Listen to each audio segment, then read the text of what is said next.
Ahora sí. Bien, entonces, tenemos esta relación que queremos ver cómo queda y de qué forma nos va a ayudar a ver cómo va a ser la respuesta en frecuencia dependiendo de dónde están los polos y los ceros. ¿Qué tenemos en el numerador y en el denominador? Este 1 menos ck, que es el radio en el fondo de cada uno de los polos, nos va a decir la distancia a la que está este polo de e a la menos j omega, donde e a la menos j omega, recuerden que nos estaríamos moviendo en el círculo unitario, es decir, acá. Si nosotros tenemos nuestro círculo unitario, nuestro e a la j omega, estaríamos parados justo acá, y nos estaríamos moviendo hacia un lado dependiendo del ángulo que nosotros tengamos. Entonces acá lo que nos va a interesar es la distancia de cierto punto al j omega. Y dependiendo de esta distancia vamos a sacar algunas conclusiones, donde finalmente este vector, este a que dibujé acá, va a ser nuestro polo o nuestro cero. En términos muy generales, si e a la j omega está muy cercano a un cero, el valor completo, la función de transferencia completa, va a tornarse muy pequeño. Por otro lado, si e a la j omega está muy cerca de un polo, la respuesta en frecuencia total va a ser grande. Entonces, eh, para ejemplificar esto, veamos qué pasa si tenemos esa función de transferencia que tenemos acá, esta respuesta en z,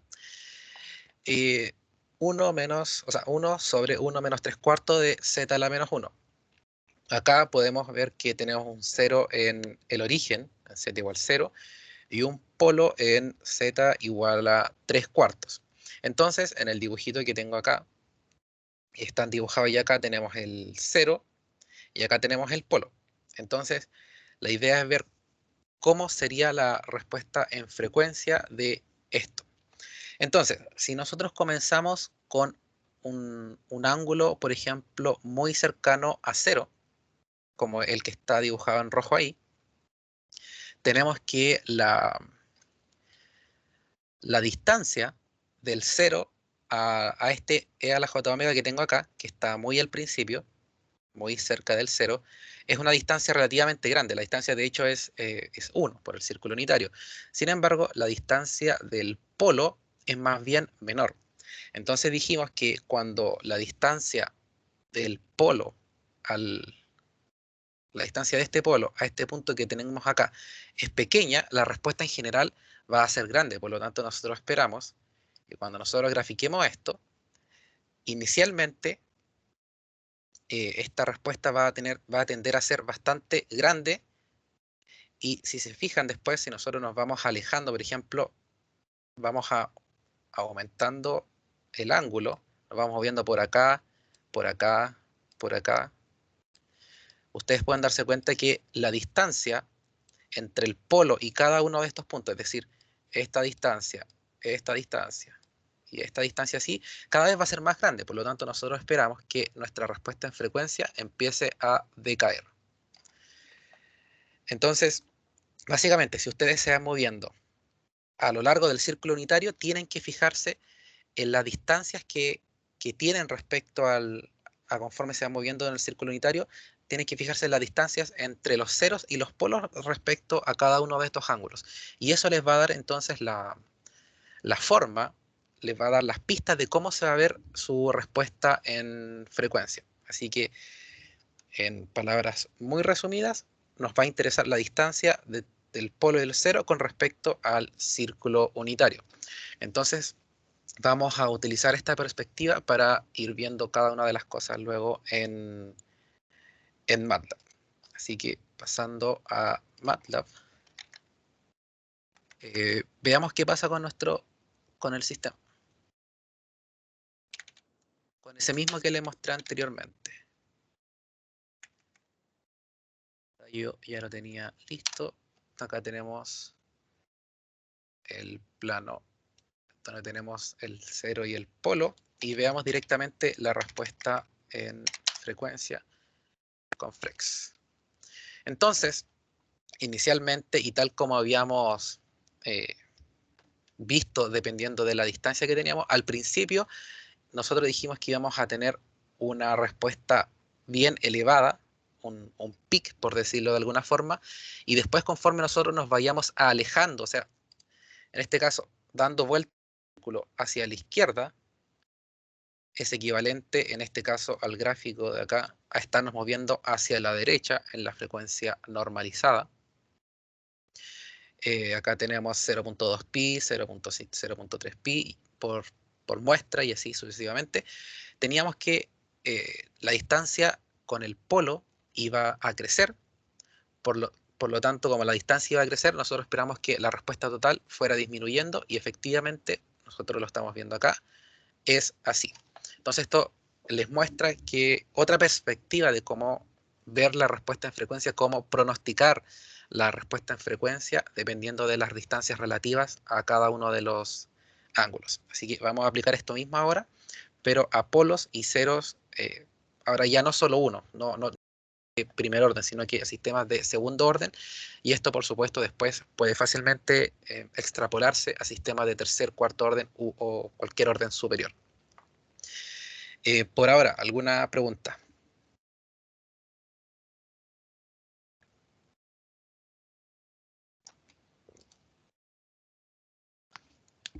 No, ya. Entonces, acá ya vamos a tener el, nuestro live script.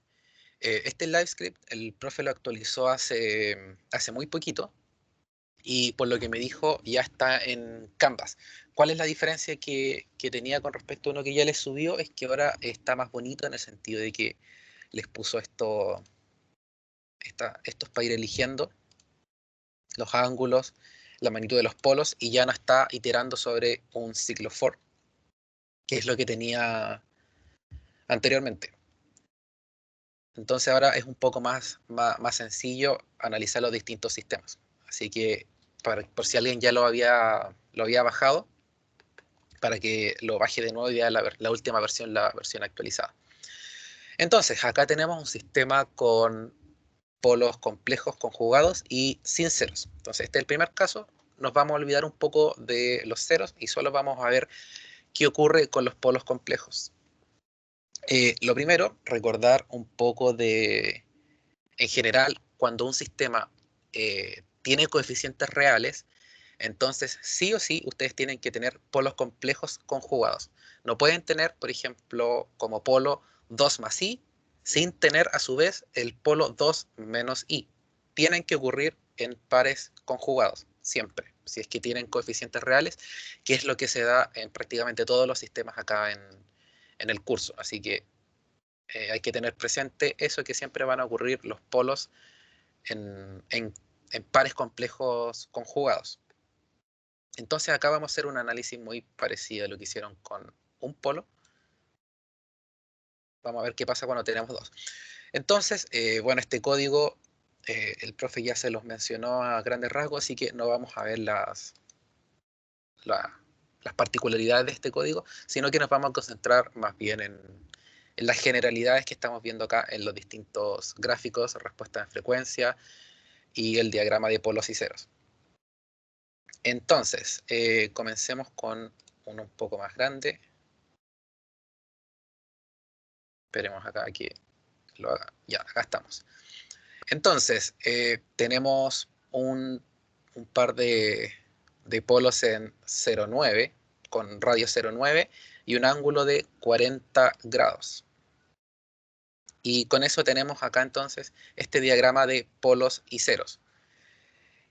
Bien, ¿qué podemos decir por ahora? ¿Qué se les ocurre que podemos concluir a partir de este diagrama de polos y ceros? Por ejemplo, ¿qué podrían decir de la respuesta a impulso? ¿Cómo va a ser? ¿Cómo creen que se va a ver? Va en el sentido de va a decaer rápido, va a decaer lento. ¿Qué esperamos considerando que el radio de los pares conjugados de polos, de cada uno de los polos, es 0,9?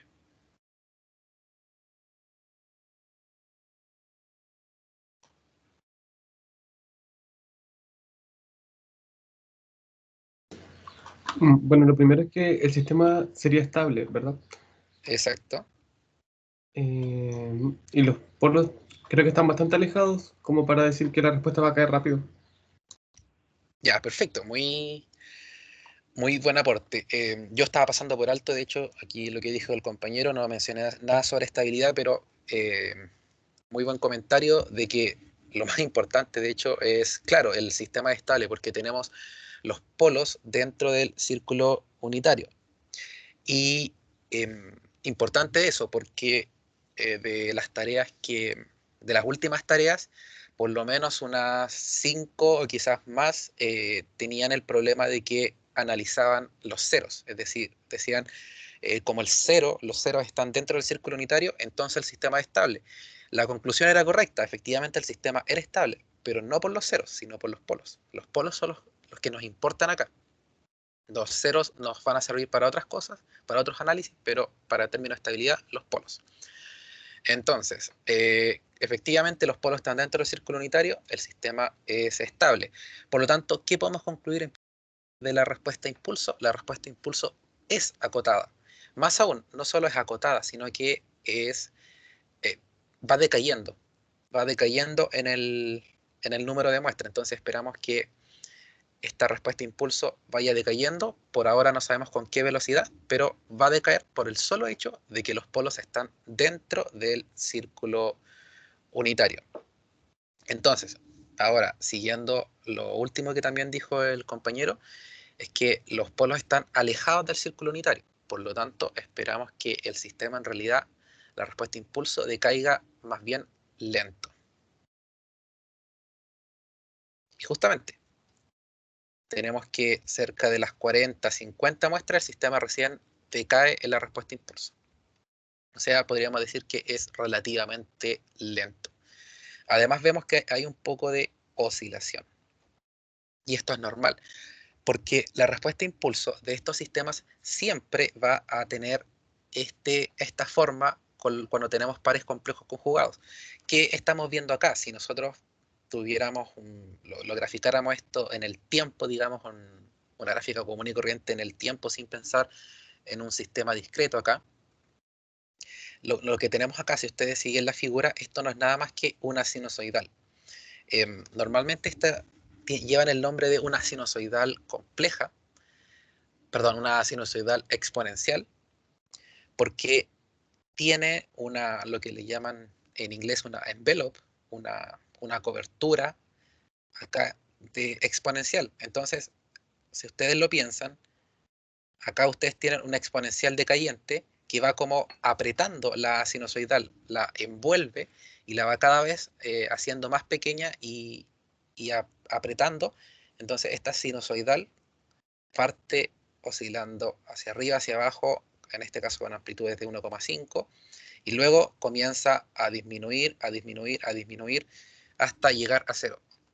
Entonces es una sinusoidal, eh, dicho de forma informal, aplastada, siendo aplastada por arriba y por abajo por una exponencial.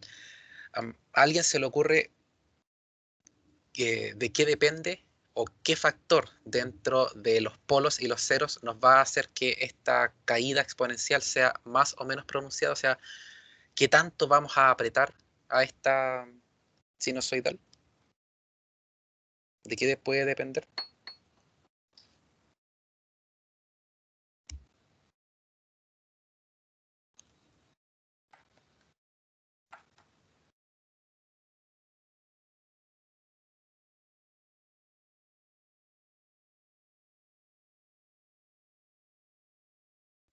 No, ya. Bueno, ahí lo vamos a ver cuando cambiemos el radio.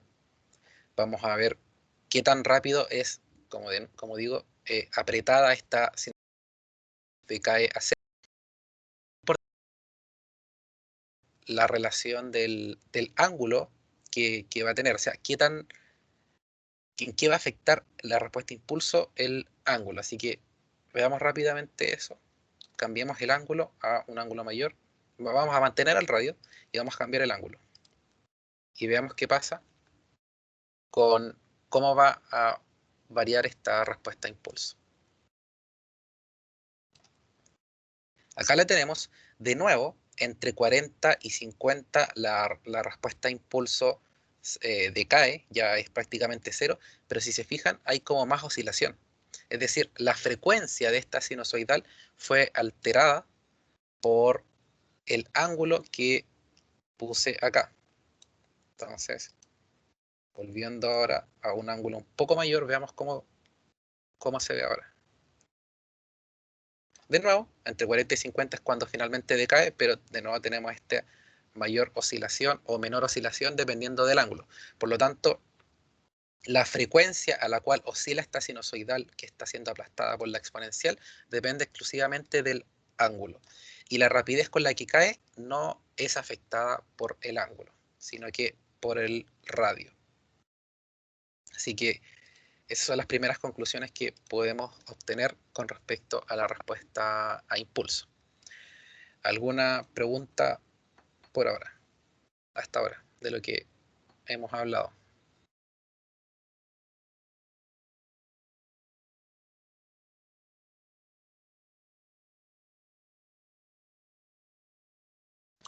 La distancia entre polo y polo también influye, ¿verdad? No solo la cercanía con el círculo unitario. Sí, sí, de cierta forma influye, pero esta distancia siempre se va a presentar de forma relativamente simétrica, porque estos dos polos están relacionados en el sentido de que son pares conjugados de polos. Entonces, esta distancia siempre, si este polo está acá, el otro va a estar exactamente a una distancia simétrica de esta. No va a aparecer este polo, no va a aparecer acá, por ejemplo. Va a aparecer siempre como un espejo con respecto al eje X. Pero en caso de no ser complejos, si fueran ambos reales, ¿en qué influye la distancia entre cada uno de ellos? La distancia podría, más que la distancia entre ellos, va a afectar la distancia relativa con respecto al círculo unitario, pero la distancia entre ellos no necesariamente va a afectar mucho. Pero, por Ya. ejemplo, si tú tuvieras un polos completamente en los extremos, efectivamente, cuando estés al principio del círculo unitario, se va a acentuar la frecuencia en un lado y luego se va a acentuar en el otro. Pero en sí la distancia entre los dos polos no tiene una relación directa, es más bien la distancia relativa con respecto al círculo unitario. Ya, perfecto, gracias. Ya, entonces, pasemos ahora a la parte de la respuesta en frecuencia. Entonces, siguiendo el análisis que les propuse anteriormente, la perspectiva que les propuse antes, tenemos que, conforme estamos acá, una consulta, ¿ustedes están viendo mi puntero del mouse? ¿La flechita? Sí se ve. Ah, ya, perfecto. Pensé que estaba usándolo y nadie lo estaba viendo. Ya, entonces, vamos a estar acá y nos vamos a mover acá.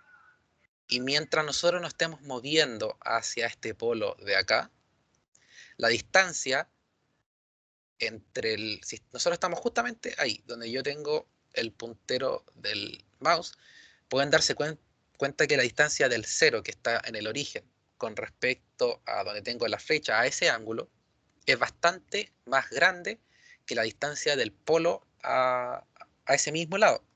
El polo está prácticamente encima. Y de hecho acá, como en pi cuartos podemos ver que eh, la distancia es mínima entre el polo y el ángulo, es donde más cerca vamos a estar. Entonces nosotros esperamos que cuando veamos el gráfico de la respuesta en frecuencia, cuando veamos el espectro, esperamos que más o menos en pi cuartos vamos a tener un gran pic, y conforme nosotros nos vayamos alejando o aumentando la frecuencia, nos vayamos moviendo hacia pi, la distancia entre el polo y el ángulo acá va a aumentar, aumentar, aumentar, por lo tanto esperamos que la respuesta decaiga mucho, mucho y eventualmente sea prácticamente cero.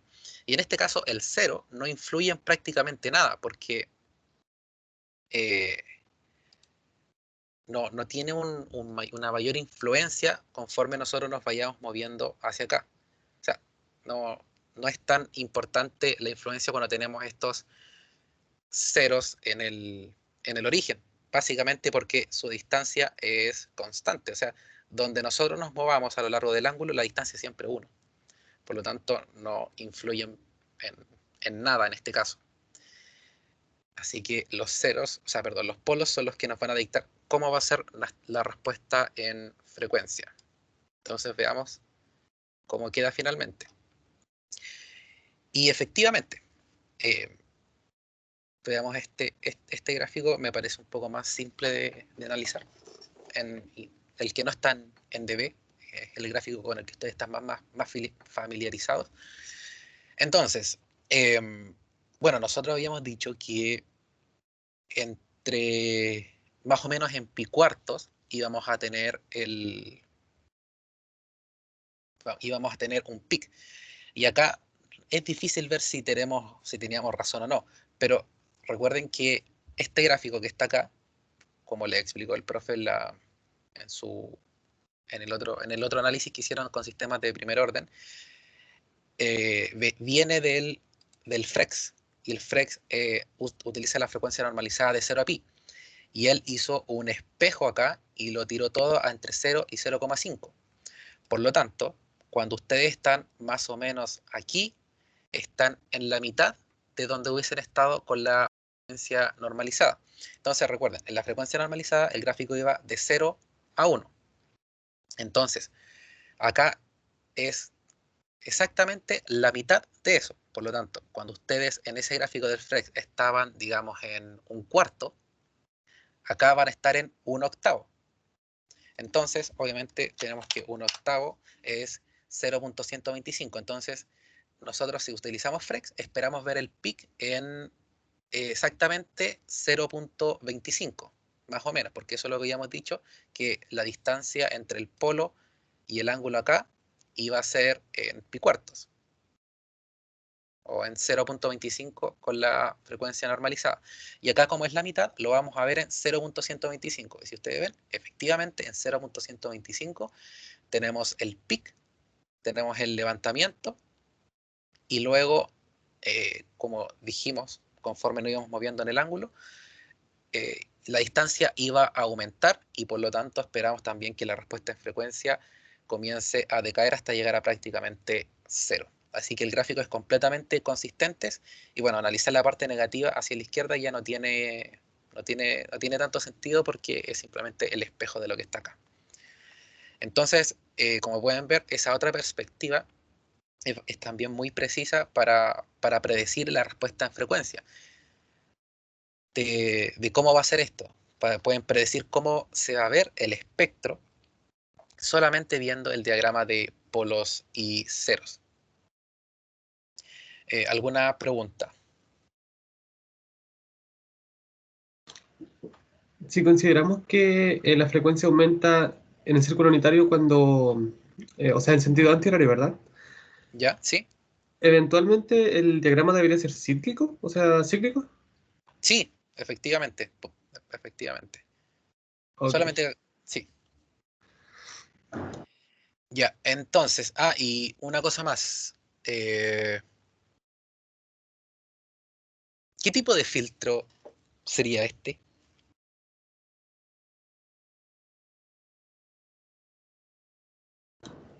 Sería como un pasabandas medias. Como... Sí, efectivamente, esto se ve como un pasabandas. Está pasando justamente entre estas bandas que está acá. Entonces, anteriormente, cuando ustedes no tenían polos conjugados, iban pasando de pasabajos a pasaltos, pero ahora ya estamos viendo una especie de combinación entre los dos, donde estamos ahora ya teniendo un pasabandas. Veamos qué pasa si nosotros cambiamos el radio a uno más pequeño, a 0,5.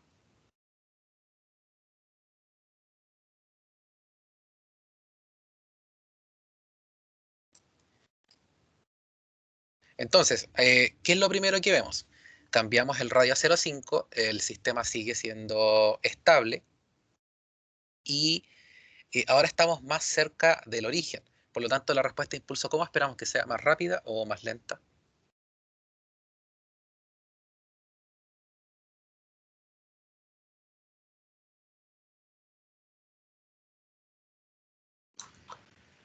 Ahora sería más rápida que la anterior.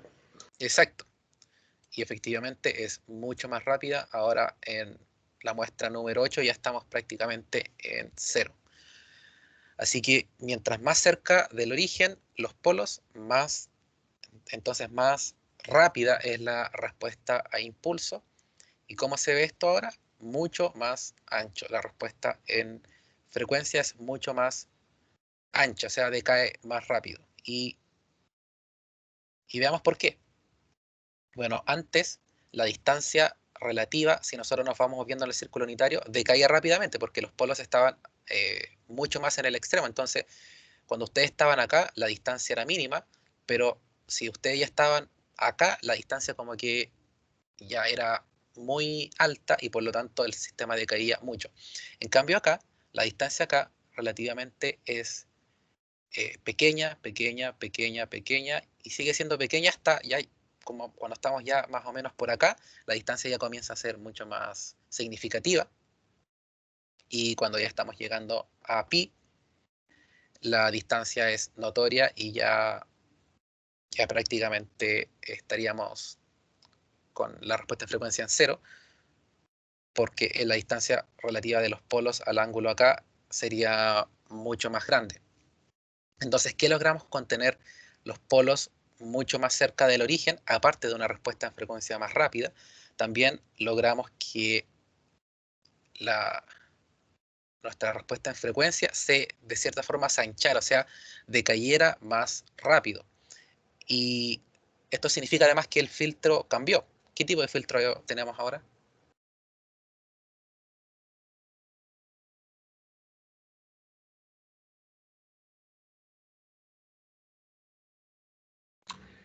Sería un pasabajos. Sí, se ve como un pasabajos, aunque bien malo diría yo, porque se demora bastante en caer y deja pasar un montón de frecuencias que tienden a ser mucho más altas. Así que tendríamos un pasabajos bastante malo si nuestro objetivo era justamente ese, un pasabajos. Y ya vamos al caso extremo con 0,1, donde estamos prácticamente al lado del origen, esperamos una respuesta impulso extremadamente rápida, y esto, como vemos, se nos ensanchó aún más. Y si se fijan, la respuesta acá, la exageración o la aumento de magnitud que tenemos acá es mucho menor. ¿Y por qué es mucho menor con respecto a antes? ¿Por qué se está aumentando las entradas tan poco? Básicamente porque la distancia acá, si nosotros nos movemos en el círculo unitario, es mucho mayor y es siempre grande. La distancia es prácticamente 1. Entonces, estamos viendo que la distancia para los ceros es constante 1 y la distancia de los polos es prácticamente 1, casi 1. Entonces nosotros esperaríamos ver que prácticamente la respuesta en frecuencia es casi 1. O sea, como lo que entra es casi lo mismo que sale. Y si vamos acá, es más o menos así. No se está aumentando mucho. O sea, llegamos solamente acá hasta 1,2, 1,2, 1,4. No se aumenta mucho con respecto a antes, que si no me equivoco, teníamos acá en el eje Y prácticamente 14 o 16 veces. Entonces eso son lo que tenemos con, con polos mucho más cerca del origen.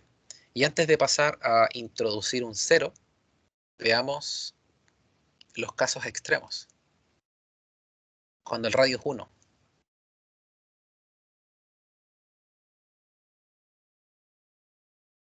Cuando el radio es 1, estamos exactamente en el círculo unitario. Entonces, el sistema, en primer lugar, ya estamos hablando de un sistema marginalmente estable, estamos a punto de irnos a la inestabilidad. Y en este caso, la exponencial sinusoidal que nos va a dar la respuesta impulso va a tener una frecuencia constante, o sea, perdón, una caída constante, es decir, no va a caer, no va a decaer nunca. Y efectivamente, como ven acá, la sinusoidal jamás decae.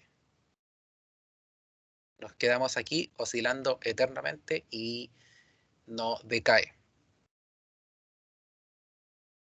Y por otro lado acá tenemos la respuesta en frecuencia, el espectro de potencia muy acentuado, un pasabanda muy pero muy angosto, lo cual es consistente con la distancia que estamos acá, porque cuando nosotros nos vayamos acá la distancia es cero, entonces esperamos que nos vayamos a infinito prácticamente, y por eso tenemos esos pics extremadamente acentuados. Y finalmente, si ya nos salimos de la estabilidad, nos vamos para el 2, un radio igual a 2. Por supuesto, este sistema ya no es estable, no estamos dentro del círculo unitario, por lo tanto esperamos que la respuesta a impulso no sea acotada. Efectivamente acá se nos va, no es acotada, se dispara. Y tenemos este espectro de magnitud. Y el sistema no es estable. Entonces ya para concluir, veamos qué pasa cuando ya introducimos un 0. En este caso un 0 en menos 1 y otro en 0. Y vamos a comenzar de nuevo con magnitud de 0,9. Entonces claramente acá ya tenemos un 0, no en el origen, tenemos un 0 en 1 y vamos a ver qué ocurre.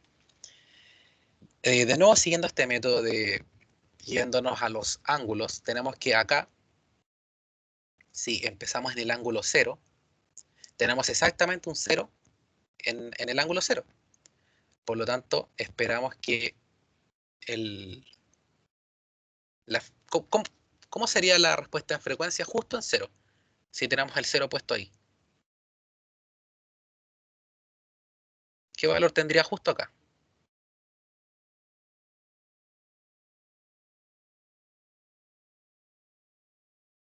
Cero.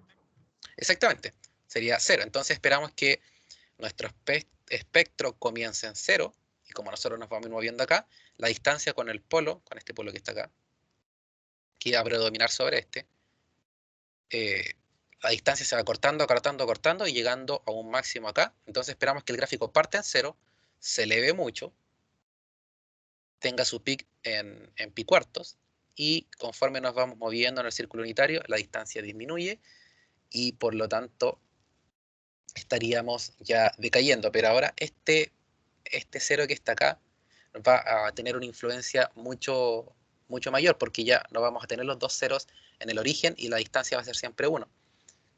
De hecho, acá la distancia va a ser mucho mayor. Entonces esperamos que la influencia de este 0 que está en el borde o sea, más que en el borde, está en el círculo unitario. Cuando estemos acá, la distancia va a ser tan grande que esperamos que el, el espectro decaiga mucho más rápido que antes, que como teníamos antes acá, con una caída lenta, esperamos que caiga un poco más rápido. Bueno, la respuesta de impulso ya sabemos cómo se ve. El 0 no, no modifica prácticamente nada acá, entonces se mantiene igual.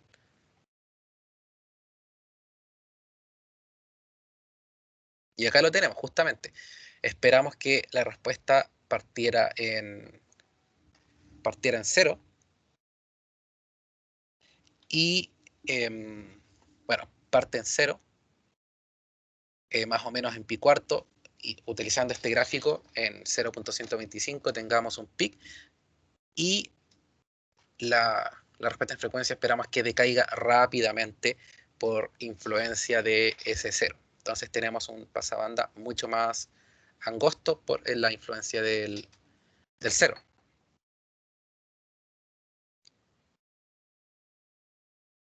Y bueno, esto es lo mismo. Veamos qué pasa si cambiamos un poco al caso extremo, donde vamos a estar ahora en 0,1. Acá. Entonces, inicialmente, de nuevo, sabemos que va a partir en 0, pero conforme nosotros nos vayamos moviendo en el círculo unitario, la distancia, de nuevo, es más o menos constante. Así que, ¿qué tipo de filtro esperarían ver ustedes con este diagrama de polos y ceros? ¿Cómo se vería?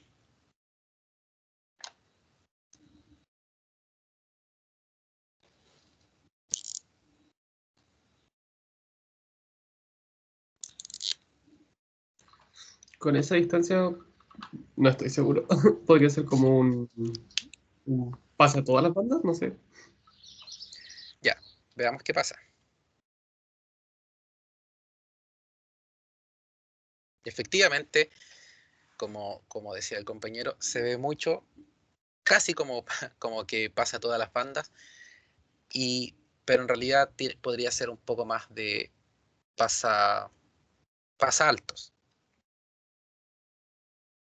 Entonces, de nuevo, como habíamos visto, definitivamente parte en cero, eso es seguro. Entonces, si vamos acá, claramente parte en cero y después comienza a aumentar conforme la distancia acá también comienza a disminuir. La distancia máxima la tendríamos prácticamente por acá y después, al irnos moviendo por el círculo unitario, la distancia disminuye un poco, pero se mantiene más o menos constante. La distancia es prácticamente 1. Pero conforme nos vamos moviendo acá, la distancia disminuye un poco y por eso provoca este efecto de que se nos levanta levemente el gráfico del espectro. Entonces, como conclusión final, tienen ya dos formas distintas de analizar el plano Z, de analizar el diagrama de polos y ceros para predecir cómo se va a comportar la respuesta en frecuencia y además la respuesta a impulso. Ahora, ¿por qué tan importante esto? Bueno, en primer lugar, un sistema de este estilo, de, de segundo orden, es más o menos sencillo de analizar y a simple vista uno puede obtener más o menos si va a ser un pasa alto, un pasa bajo, pero ¿qué tal si nosotros quisiéramos diseñar un filtro completamente a nuestra medida? Que por ejemplo, queramos decir, quiero que en pi cuartos la frecuencia se aumente mucho, o sea, perdón, que la magnitud aumente mucho, pero en pi medios quiero que la magnitud disminuya otro poco, y así sucesivamente voy diseñando un filtro completamente, quiero diseñar un filtro completamente a mi pinta. Entonces, básicamente ustedes dibujan esto y comienzan a poner polos y ceros dependiendo de cuál respuesta ustedes quieran obtener. Y como ya tienen los polos y ceros, van a poder escribir su función de transferencia y por lo tanto van a tener completamente diseñado su sistema. Entonces, el, si ustedes saben la relación entre la respuesta al sistema y dónde coloquen ustedes los polos y los ceros, poder diseñar cualquier filtro, cualquier filtro que ustedes quieran, un pasabanda, un pasabajo, un filtro notch, un, cualquiera. Y todo va a estar influenciado finalmente por dónde coloquen ustedes los polos y los ceros. Y por eso es tan importante saber cuál es la relación entre esto y la respuesta en frecuencia. Y también, por supuesto, la respuesta a impulso. Por ejemplo, acá esperamos que la respuesta a impulso sea rápida y efectivamente es muy rápida, tal como lo esperábamos. Así que por eso esta parte es fundamental para la parte luego de diseño de filtros. Saber muy bien qué tipo de filtro estamos obteniendo acá,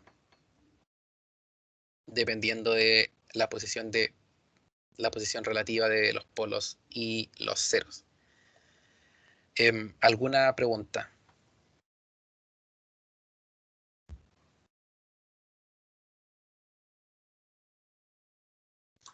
Para tener un filtro que pase todas las bandas, ¿deberíamos tener solamente polos en cero? Em, sí, efectivamente. Ahí, de hecho, la distancia sería constante. Claro. Claro, sí. Veamos qué pasa, por ejemplo, ya que lo propusiste. Si tenemos un polo muy cerca del cero.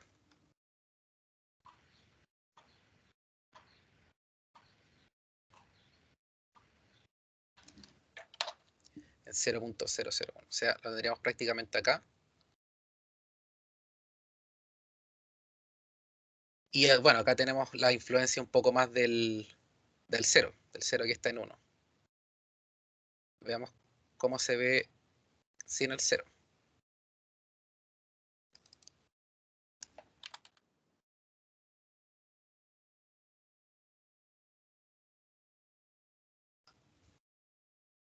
Veamos qué pasa si el 0 no tiene influencia.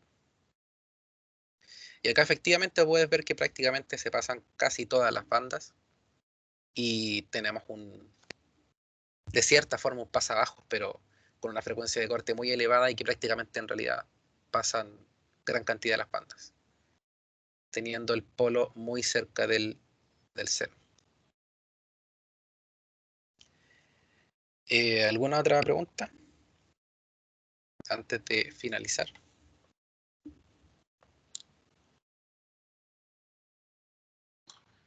Por lo menos yo no. Ya. Ya, entonces al parecer no hay más preguntas. Así que estaríamos por hoy. Recuerden, si algunas cosas no les quedaron claras, traten de repasarlos y entender y convencerse bien de esto y jueguen con los lives que les subieron y vayan viendo todos los casos. ¿Qué pasa si el polo está fuera del círculo unitario? ¿Qué pasa si está muy cerca? ¿Qué pasa si el polo es exactamente cero? ¿O qué pasa si el polo es exactamente igual al radio? ¿Qué pasa? ¿Se van a cancelar? ¿Cómo se ve si se cancelan acá? Entonces traten de ver todos esos casos extremos, porque, como les digo, tener un manejo, un manejo de esto, del diagrama de polos y ceros, les va a dar toda la clave para después, para toda la parte de diseño de filtros o también análisis de filtro. O sea, les dan el diagrama de polos y ceros y les preguntan qué tipo de filtro es, sin tener ninguna otra información. Una pregunta de este estilo es segura que les va a salir en la próxima tarea o certamen en realidad cualquier próxima evaluación, porque es una parte fundamental el análisis y o diseño de filtros, utilizando el diagrama de polos y ceros, o viceversa, utilizando la respuesta en frecuencia. Si al final acá prácticamente está todo conectado. Así que eso, si no hay más consultas, nos estaríamos viendo para la próxima práctica. Y si tienen cualquier otro tipo de consultas, me pueden consultar por Teams o por donde estimen conveniente. Así que eso, que tengan buena tarde y nos estaríamos viendo. Muchas gracias. Vale, muchas gracias, que estés bien. Vale, Muchas vale. gracias.